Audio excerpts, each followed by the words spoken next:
और आज बजट पेश हो चुका है और बजट को लेकर मध्य प्रदेश के मुख्यमंत्री डॉक्टर मोहन यादव का बयान भी इस पर सामने आया। सीएम ने बजट की तारीफ की है।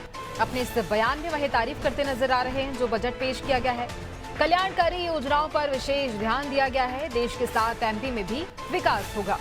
आगे कहा कि एमपी को 1,40,000 करोड़ का अनुदान भी मिलेगा।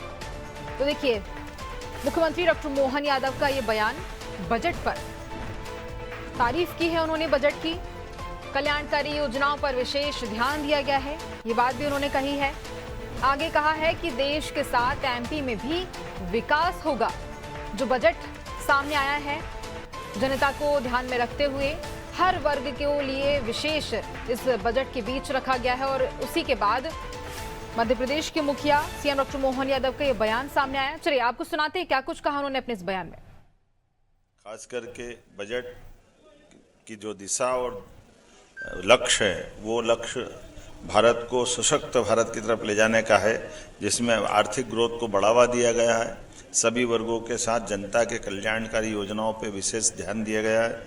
खासकर भारत को बायोफार्मा हब बनाने की दिशा में विनिर्माण क्षेत्रों के लिए रणनीतिक विकास की दृष्टि से पर्याप्त धनराशि का प्रबंधन किया गया है। क्लिनिकल ट्रायल स्थलों का विकास किया जाएगा, जिसमें 1,000 ट्रायल स्तर बनेंगे। रिसर्च एंड डेवलपमेंट के आधार पर एआई के सेक्टर का बड़ा पैमाने पर राज्य के देश के विकास के साथ में हमारा मध्य प्रदेश भी आगे बढ़ेगा, ऐसे मैं उम्मीद करता हूं। वस्त्र उद्योग के सेक्टर में रिफॉर्म करेंगे, जिससे राज्यों को लाभ मिलेगा। 5 लाख से ज़्यादा आबादी वाले शहरों का विकास और खासकर इसके लिए 5,000 करोड़ का प्रबंधन करने का व्यवस्था की गई। छोटे शहरों में भी तीर्थ स्थलों का विकास करने का पर्याप्त ध्यान दिया गया है। केयर इकोसिस्टम के माध्यम से बुजुर्गों का इलाज सही समय पर हो जाए, इसका प्रबंधन भी किया है। देश के प्रत्येक जिले में एक महिला छात्रावास बनाने का निर्माण, ये नारी सशक्तिकरण की दिशा में ठोस कदम है।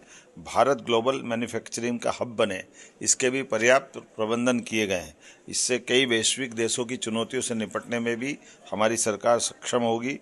गंभीर बीमारियों के लिए दवाई सस्ती करके ये सच में बड़ा काम किया है, जिसमें बीमारों के लिए कोई वर्ग का भी हो लेकिन गंभीर बीमारियां हैं, उसका इलाज बड़ा महंगा पड़ता है। ऐसे में दवाई को सस्ती करना, माननीय प्रधानमंत्री जी को, माननीय वित्त मंत्री जी को बधाई देना चाहूँगा। खास करके पर्यटन स्थलों पर हजारों गाइड रख करके रोजगार के नए मार्ग को ढूंढने का प्रयास किया गया है। आर्कियोलॉजी की दृष्टि से, पुरातत्व की दृष्टि से जो रिजर्व स्थान है उनको भी टूरिज्म की दृष्टि से खोलने का जो निर्णय किया गया है, इससे हमारी प्राचीन विरासत को भी लोग जानने समझने के लिए अवसर लेंगे। और ऐसे में विदेशी पर्यटकों को लाने के लिए 2% टैक्स की कमी करते हुए उनके लिए जो विशेष सौगात दी, जिसके आधार पर वैश्विक स्तर पर टूरिज्म के सेक्टर में भारत का स्थान और बढ़ेगा। जिला अस्पतालों को अपग्रेड करने का निर्णय किया है। इनकम टैक्स के में छोटे करदाताओं के लिए प्रक्रिया आसान की है। राजकोषीय घाटे का 4.3% का लक्ष्य मध्य प्रदेश की दिशा में निश्चित रूप से हमको लाभकारी होगा। राज्यों के लिए मध्य प्रदेश के लिए 1,40,000 करोड़ का अनुदान रखा है, जिसमें मध्य प्रदेश को भी राज्यों के लिए 1,40,000 करोड़ का अनुदान देने का निर्णय किया, जिसमें मध्य प्रदेश भी लाभान्वित होगा। मध्य प्रदेश तो टेक्सटाइल के क्षेत्र में भी, जब पीएम मित्र पार्क का उद्घाटन हमने भूमि पूजन माननीय प्रधानमंत्री जी के माध्यम से किया था, जिसमें 3 लाख से ज़्यादा लोगों को रोजगार मिलेगा। 6 लाख से ज़्यादा कपास उत्पादक किसानों के लिए पूरा मालवा निमाड़ एक तरह से एक नई छलांग लगाने के लिए हमने पिछले समय उसका भूमि पूजन कराया। इससे इस बजट के माध्यम से वैश्विक स्तर पर कॉटन के कपड़े, रेडीमेड गारमेंट्स, सभी प्रकार के सेक्टर के लिए अनोखी और बहुत दूरगामी दृष्टि से नीतियां बनाई गई है, जिसका लाभ पूरा देश उठाएगा, मध्य प्रदेश उठाएगा।